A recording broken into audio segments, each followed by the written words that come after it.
오늘 함께 볼 하나님 말씀은 역대하 28장 16절에서 27절 말씀입니다. 구약성경 역대하 28장 16절에서 27절 말씀입니다.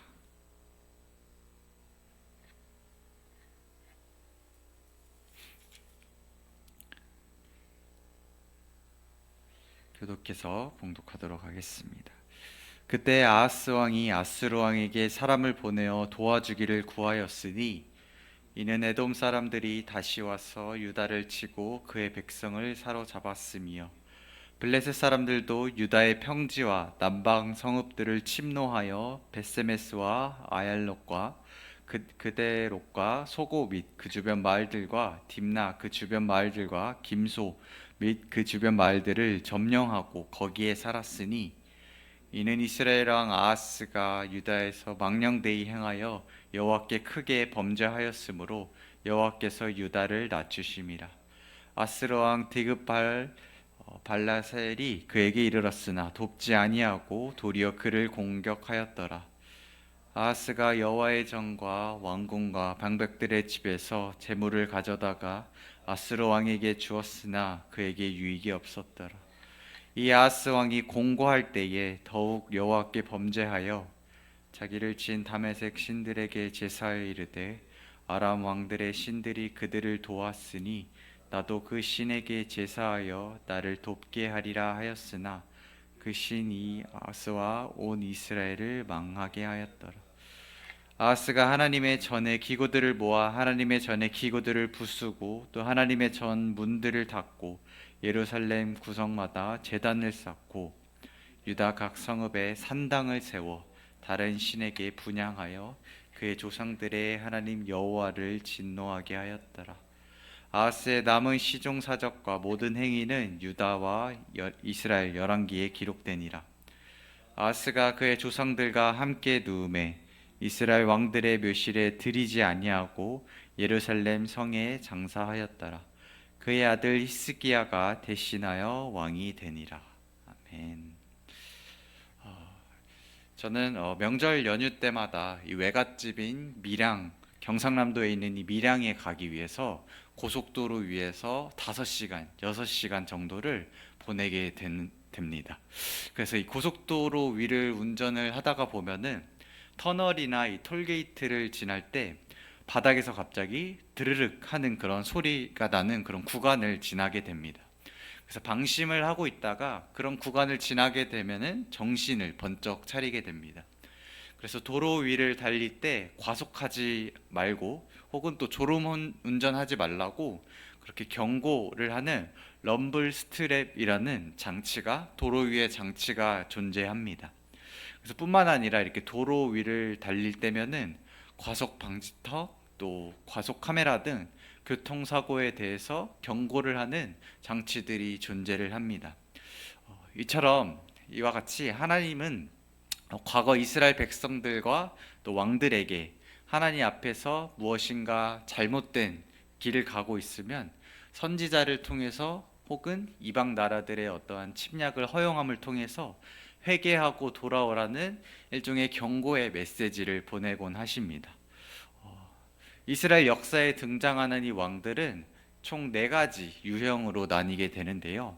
먼저는 처음부터 하나님을 섬기고 끝까지 죽을 때까지 하나님을 섬기며 바른 길을 걸었던 왕이 있었고, 두 번째는 처음에는 하나님을 섬겼으나 시간이 흐를수록 교만해져서 하나님을 배신하고 배교의 길을 가는 왕, 그리고 세 번째는 처음에는 배신의 길을 걸었으나 하나님 앞에서 배신의 길을 걸었으나 또 역경을 통해서 하나님의 돌아오라는 그 메시지를 통해서 다시 돌이키고 선하게 산 왕, 그리고 마지막으로는 처음부터 끝까지 하나님을 배신하고 악한 길을 걸었던 왕이 있었습니다. 오늘 28장에 함께 읽은 이 아하스 왕이 바로 하나님을 끝까지 배신하고 죽을 때까지 악한 길을 걸었던 그런 왕이었습니다. 그래서 하나님은 이 아하스가 다시금 하나님께로 돌이켜 선한 길로 걸을 수 있도록 이방 나라들의 공격을 허용함을 통해서 회개의 기회를 주셨지만 아하스는 그가 죽는 날까지 하나님께 돌이키지 아니하고 계속해서 하나님을 진노하게 하는 그런 범죄를 저지르게 됩니다. 그래서 그렇게 실패와 위기 속에서 자신의 그 원인을 생각하지도 않고 자신이 할 수 있는 대로 혼자서 자신에게 닥친, 또 나라에 닥친 그런 위기를 모면해 보려다 결국에는 하나님과 계속해서 멀어지다가 죽음을 맞이하게 됩니다. 하나님을 떠나면 개인과 공동체가 모두 어려움을 겪게 됩니다. 아하스는 나라의 지도자로서 하나님의 백성인 유다 민족이 하나님을 섬기게 한 것이 아니라 오히려 하나님을 배신하고 하나님을 향해서 우상 숭배함을 통해서 하나님과 멀어지도록 하는 그 길에 앞장섰습니다. 백성이 죄를 짓고 하나님과 멀어지도록 그 앞에서 이끌었던 것입니다. 하나님의 징계는 회복을 위한 기회였습니다. 그러나 이 모든 어려움과 또 고난이 우리가 돌이켜 봤을 때 우리의 어떤 잘못된 행동에 대한 또 징계라고 또 무조건 그렇게라고 볼 수 있는 그런 인과관계라고 볼 수만은 또 없습니다. 우리가 어릴 적 부모님 혹은 학교의 선생님들에게 혼나는 이유가 무엇인가 우리가 잘못한 행동이나 말이 있기 때문에 어떠한 명백한 이유 때문에 혼을 나곤 합니다. 그래서 친구와 다툰다거나 어떻게 보면 선생님한테 예의 없이 군다거나 하는 그런 행동을 했을 때 훈계를 듣고 다시는 그렇지 않겠다고 약속을 하거나 조언을 듣게 됩니다.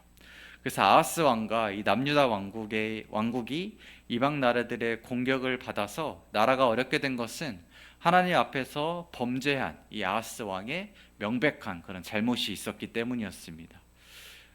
때때로 우리에게 이 닥쳐오는 인생의 어려움과 고난을 우리가 해석할 때 이것이 무엇인가 나를 향한 하나님의 징계인가 하고 그 원인을 생각할 때가 있습니다. 그래서 그런 어려움이 닥칠 때마다 그것이 무엇인가 나의 잘못된 하나님 앞에서 잘못된 행동으로 인해서 하나님의 벌하심으로 이해할 때가 있습니다. 혹은 내가 정말 하나님 잘 믿고 또 신앙생활을 잘한다라고 생각하면서 살아갔는데 예기치 못한 또 고난과 어려움을 맞이하면서 도대체 왜? 라고 하면서 그 상황을 이해하지 못하기도 합니다. 우리가 인생을 살아가면서 마주하는 이 어려움과 또 고난들은 종종 또 자주 그 원인을 우리가 이해하거나 또 해석하기 어려울 때가 대부분인 경우가 있습니다. 그래서 그런 위기와 어려움 속에서 대부분 우리가 하는 반응은 이 두 가지 중 하나로 나뉘게 됩니다. 가장 자기가 의지하는 것을 결국에 붙들게 되는데요. 그래서 그 어려움을 가지고 하나님 앞에 나오는 것과 그렇지 않은 것, 이 두 가지로 우리의 반응은 나뉘게 됩니다. 그래서 내 힘과 생각으로 그 상황을 해결해 보려는 그 시도, 그렇게 두 가지의 반응으로 나뉘게 되는 것입니다. 오늘 함께 읽은 말씀의 아하스 왕은 그렇게 나라의 공격을 받고 자신의 위험을 처했을 때 급할 때 자신이 가진 물질로서 그 상황을 또 어떻게 해결해 보려 합니다. 에돔과 블레셋 족속이 나라를 공격할 때 아수르 왕에게 도움을 청하지만 도리어 아수르도 가사여 이스라엘과 대적하여 나라를 공격을 받게 되고, 그래서 아수르 왕에게 공격을 당했을 때 그에게 일정의 어떤 돈을 주음으로써 어떻게 상황을 모면해 보려 했지만 오히려 효과가 없었다라고 오늘 말씀에 기록되어 있습니다. 그래서 자신을 향한 이 이방 나라들의 침략이 하나님을 향한 자신의 어떤 심판과 또 돌이킴의 메시지인 것을 깨닫지 못하고 그저 자신이 가진 것으로만 상황을 해결하려 하였습니다. 물론 세상을 살아가다 보면은 무엇인가 우리가 돈으로 해결해야 될 문제들이 또 많기도 합니다.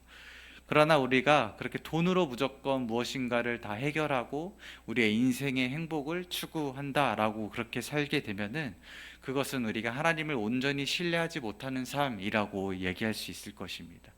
하나님께 구해야 할 구원과 도움을 다른 것에서 구하게 되는 것입니다. 세상 사람들은, 그리고 우리는 헛된 것으로 우리의 내면에 채워지지 않는 갈망을 채우려 할 때가 많습니다.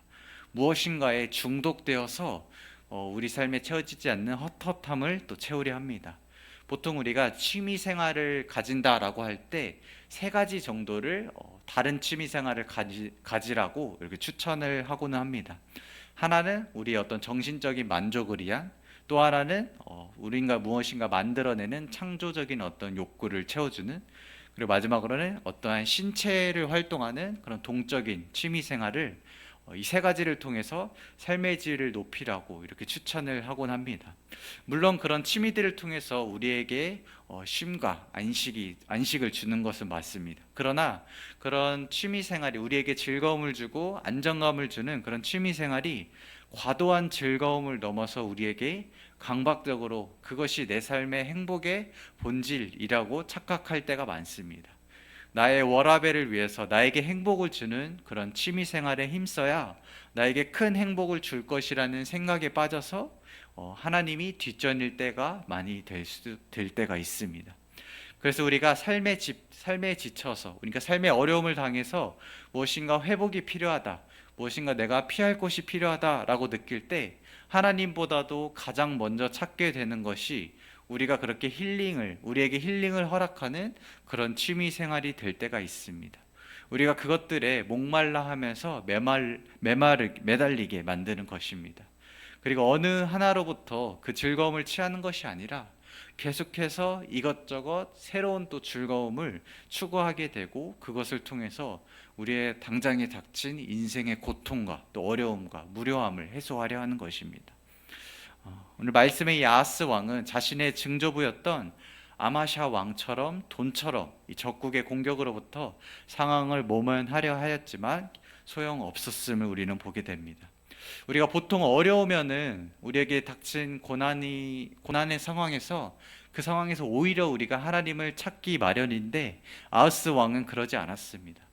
기록된 것처럼 그가 공고할 때에 더욱 여호와께 범죄하였다라고 기록되어 있습니다. 나라의 위험과 위협 속에서 하나님을 찾지 않았습니다. 어려움을 당할수록 아하스 왕은 더욱더 하나님께 범죄하였습니다. 아하스는 자신이 패배한 까닭을 하나님이 그가 저지른 죄에 대해서 징계한 것이라 생각하지 않고 오히려 하나님을 더 적극적으로 버리고 아람 왕들을 도운 신이 자신을 도울 것이라 믿으면서 그들에게 제사하고 오히려 우상 숭배를 강화하는 범죄를 저지르게 되는 것입니다. 역대하 25장 8절에 기록된 것처럼 이 역대기의 원리 가운데 하나는 하나님은 능히 돕기도 하시고 패하시게도 하시나이다 라는 그런 분이시라는 것을 역대기 저자는 말씀하고 있습니다. 아하스 왕은 에돔과 블레셋 또 아스르와 대적할 뿐만 아니라 하나님과도 대적한 왕이었습니다. 그야말로 이 사면초가의 상황이었습니다. 외부의 적이었던 에돔을 비롯한 이 이방 나라들은 하나님이 아하스로 하여금 하나님께로 돌이키기 위한 회복의 끈이자 기회였습니다. 그러나 아하스 왕은 그런 하나님을 외면하고 배신할 뿐만 아니라 하나님이 가장 증오하는 이방신에 대한 우상 숭배하는 범죄를 저지릅니다. 성전에서 사용하는 이 기구들을 부수고 예루살렘 곳곳에 산당을 세워서 이방신들에게 제사하는 이 범죄를 저지릅니다. 역대기 기자는 이 아하스를 유다 왕들 가운데서 가장 악한 왕이었다라고 평가를 합니다. 그래서 결국에 그가 죽음을 맞이하고 아하스는 왕들의 무덤에 묻히지 않고 결국 예루살렘 성에 이렇게 장사된 것은 아하스를 유다의 왕으로 이 백성들 그리고 신하들도 인정하지 않았음을 보여줍니다. 결국에 아하스는 16년 동안 이 유다를 악한 길로 다스리고 36세에 젊은 나이에 세상을 떠나게 됩니다. 우리가 삶의 어려움이 없고 또 모든 일이 순조로울 때는 하나님께 감사하고 또 다른 이들을 섬길 또 도울 여유를 또 여유 있게 또 배려하기도 합니다. 곳간에서 인심난다라는 말이 있듯이 우리가 풍요로우면 쉽게 나누게 됩니다. 쉽게 우리가 감사의 고백을 하게 됩니다. 그러나 우리의 인생이 공고해지고 우리가 당장 넘어지는 그런 어려움을 당할 때 우리의 믿음이 약해져서 우리의 연약함이 드러나는 때이기도 합니다. 그래서 우리가 어려울수록 성령 하나님을 의지해야 한다라는 것도 우리가 믿음을 고백할 때 우리가 부유할 때뿐만 아니라 우리가 부족함으로 나아갈 때도 더욱더 하나님을 의지하며 나아가야 된다는 것입니다. 그래서 우리가 우리의 삶에서 우리가 무언가 계획하고자 하는 일이 있는데 그것에 대해서 우리가 막으심과 무엇인가 어려움의 기로에 있다면은 그 가운데서 하나님을 더 붙들라는 하나님을 또 의지하라는 그런 하나님의 경고의 메시지, 하나님의 회복의 메시지인 것입니다. 하나님은 아하스 왕을 처음부터 버리지 않으셨습니다. 계속해서 아하스 왕이 잘못한 그런 벌에 대해서 외면하지 않으시고 그것을 징계함을 통해서 그것을 곧 회복의 길로 이끄셨던 것입니다. 하나님이 우리를 공경으로 붙이시는 이유는 바로 이것처럼 우리로 하여금 더 악한 일로 돌아서지 않고 또 하나님께로 돌아오라라는 그런 메시지인 것입니다. 우리가 위기를 맞이하면은 근본적인 해결책이 필요합니다. 우리의 힘으로, 우리 어줍지 않은 그런 실력으로 뭔가 상황을 해결하려 하고 모면하려 할 때 더욱더 하나님을 의지하지 않고 신뢰하지 않게 되는 그런 모습을 보일 때가 많습니다. 우리는 끊임없이 하나님을 버리려는 그런 유혹과도 계속해서 싸워야 합니다. 우리가 내가 필요할 때만 하나님을 찾는다라는 것은 돌이켜서 또 반대로 이야기하면은 내가 원하면 언제든지 하나님을 저버릴 수 있다는 것을 의미하기도 합니다. 나의 입맛대로 하나님을 찾고 있지 않은지 돌아보시기 바랍니다. 내가 머리로는 감히 내가 어떻게 하나님을 버리고 하나님의 이름을 망령되이 일컫냐라고 이렇게 생각할 수 있지만 우리가 하나님을 필요할 때만 찾고 나의 입맛대로 신앙생활을 정의하고 그렇게 교회에 대해서도 생각할 때 그것이 바로 우리가 하나님을 언제든지 우리가 버릴 수 있는 존재, 그런 연약함을 가진 존재라는 것입니다. 아무리 우리가 우리의 믿음을 자신하여도 예수님을 그렇게 따랐던 베드로가 닭이 3번 울기 전 예수님을 배신하였던 것처럼 우리도 그 베드로가 될 수가 있습니다. 우리가 하나님 앞에서의 관계가 무엇인가 하나님과 주고받는 그런 구도의 관계가 아니라 하나님과 가까워지는 그런 관계의 구도로 신앙생활을 해야 됩니다. 그래서 우리 아버지 되신 하나님께 우리가 하나님으로부터 벗어나서 악한 길로 갈 때에 우리에게 이 도로 위 졸음 방지, 과속 방지 장치를 설치해 두는 것처럼 우리가 길을 벗어나지 않게 회복을 심어둔 그런 또 경고의 메시지를 계속해서 하나님은 보내고 계십니다. 그래서 우리에게 처한 상황 가운데 하나님이 우리를 향한 그 마음을 헤아려 보시기 바랍니다. 우리에게 마냥 버겁고 또 힘든 그 상황과 어려움 가운데 그 고통을 넘어선 또 하나님을 의지함에 이르도록 저와 여러분이 그렇게 하나님을 온전히 신뢰함으로 또 그런 믿음의 고백을 하며 나아가는 그런 저와 여러분 되시기를 간절히 소망합니다. 기도하겠습니다. 하나님, 우리가 여전히 넘어지고 또 연약함 속에서도 우리를 말씀으로 일으키시고 또 기도로 호흡하게 하심을 감사합니다. 우리가 공고할 때에 나의 힘, 나의 능력을 우선 신뢰하는 것이 아니라 하나님을 더 의지하고 붙들 수 있도록 해주시옵소서.